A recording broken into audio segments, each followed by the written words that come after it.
নজর রাখবো পরবর্তী সংবাদে। কোভিশিল্ডের পর এবার কোভ্যাক্সিনেও সাইড এফেক্ট।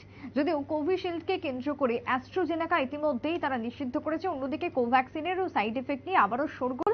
মহিলাদের ক্ষেত্রে বিশেষ করে ঋতুস্রাবের সহ একাধিক সমস্যার দাবি উঠে আসছে এই কোভ্যাক্সিনের ফলে।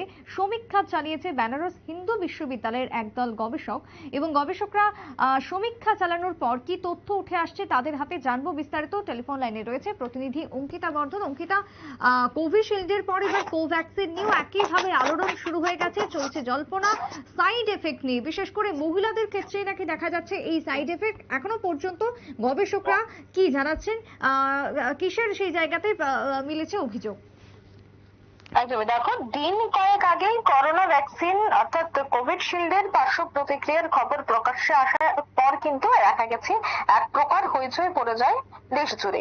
আর সেই কোভিশিল্ডের পর এবার কিন্তু কোভ্যাক্সিনের বিরুদ্ধে অভিযোগ উঠতে শুরু করলো। ভারত বায়োটেক নির্মিত কোভ্যাক্সিনেও পার্শ্ব প্রতিক্রিয়া হতে পারে। আর এবার এই বিষয় নিয়ে এক প্রকার চাঞ্চল্যকর তথ্য প্রকাশ করেছে বেনারস হিন্দু বিশ্ববিদ্যালয়ের গবেষকরা এই স্বাস্থ্য সমস্যাটিকে AESI বলে অবহিত করেছেন। আর সেই ক্ষেত্রে গবেষণায় কি উঠে এসেছে সেটাই হচ্ছে তোমার প্রশ্ন। তবে বলে রাখছি যে কোভ্যাক্সিন টিকা নিয়েছিলেন এমন 926 জনকে টানা 1 বছর ধরে ফলো আপ সমীক্ষা করেছে BHU এর গবেষকরা।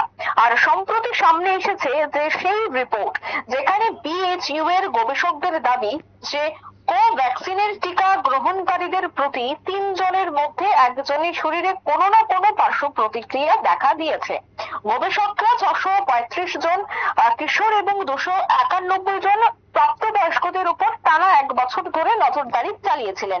আর গবেষণার রিপোর্টে দাবি করা হয়েছে যে মোট 926 জনের মধ্যে 50% মধ্যেই শ্বাসকষ্টের সমস্যা দেখা দিয়েছে। রিপোর্টে এও দাবি করা হয়েছে যে 10.5% কিশোর কিশোরীর দেহে ত্বকের সমস্যা দেখা দিয়েছে। সাধারণত রোগের প্রকোপ বেড়েছে 10.2% মধ্যে। অন্যদিকে স্নায়ুতন্ত্রের রোগে আক্রান্ত হয়েছে 4.7% মানুষ। একইভাবে প্রাপ্তবয়স্কদের ক্ষেত্রে সাধারণ রোগের শিকার শতকরা 8.9% এবং পেশি সংক্রান্ত রোগীর শিকার হয়েছে 5.8% মানুষ। আবার 5.5% মানুষ স্নায়ু রোগে আক্রান্ত হয়েছে। এছাড়া শতকরা 1 জন হৃদরোগের মতো গুরুতর রোগে আক্রান্ত হয়েছেন। তাই গবেষকদের দাবি যে কোভ্যাক্সিন নেওয়ার পর 4.6% মেয়ের ঋতুস্রাবের সময় দেখা দিয়েছে। আর প্রাপ্তবয়স্কদের মধ্যে মৃত্যু হয়েছে 4 জনের। এদের প্রত্যেকেরই ডায়াবেটিস ও 3 জনের উচ্চ রক্তচাপের সমস্যা ছিল।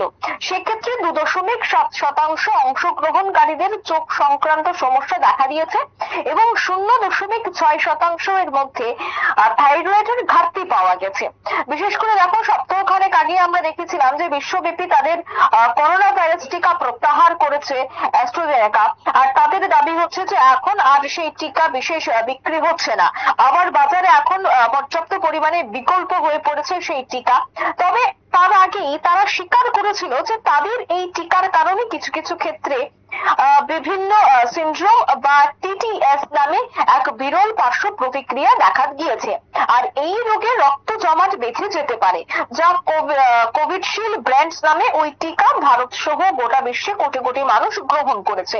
তারপর যখন কোভিশিল্ডের পর কোভ্যাক্সিন নিয়ে বিভিন্ন জায়গায় পর্যবেক্ষণ শুরু হয়, গবেষণা শুরু হয়, তখন কিন্তু বেনারস হিন্দু বিশ্ববিদ্যালয়ের একদল গবেষক তারা দাবি করছেন যে কোভ্যাক্সিনেরও বিভিন্ন পার্শ্ব প্রতিক্রিয়া রয়েছে।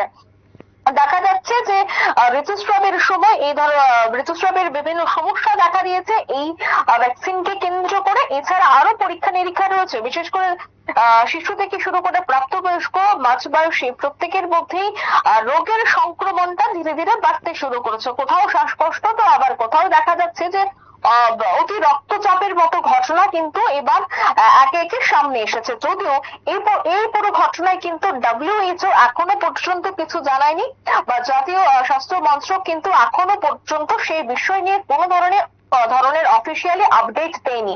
শুধুমাত্র বেনারস কলেজের যে গবেষকরা রয়েছেন বা বেনারস হিন্দু বিশ্ববিদ্যালয়ের যে একদল গবেষক রয়েছেন তাদের মন্তব্য আমরা আমাদের দর্শকদের সামনে তুলে ধরেছি। সেক্ষেত্রে WHO বা দেশের স্বাস্থ্য মন্ত্রকের পক্ষ থেকে কিন্তু এখনো পর্যন্ত অফিসিয়ালি কোনো কিছু জানানো হয়নি সে বিষয়ে। সুপ্রীতি, একেবারে তাই। ধন্যবাদ অঙ্কিতা তোমায়। অর্থাৎ যে ভ্যাকসিন নিয়ে বারবার বিতর্ক তৈরি হচ্ছে, যে ভ্যাকসিন নিয়ে বারবার সাইড এফেক্ট নিয়ে প্রশ্ন উঠছে, সেই সাইড এফেক্ট সংক্রান্ত বিষয়ে এবার সমীক্ষা চালালো বেনারস হিন্দু ইউনিভার্সিটির পক্ষ থেকে একদল গবেষক। কিন্তু এখনো পর্যন্ত সরকারিভাবে এই সম্পর্কে কোনো কিছু বিবৃতি উঠে আসেনি, যেমনটা জানালেন আমাদের প্রতিনিধি। ছোট্ট বিরতির পর ফিরবো, সঙ্গে থাকুন।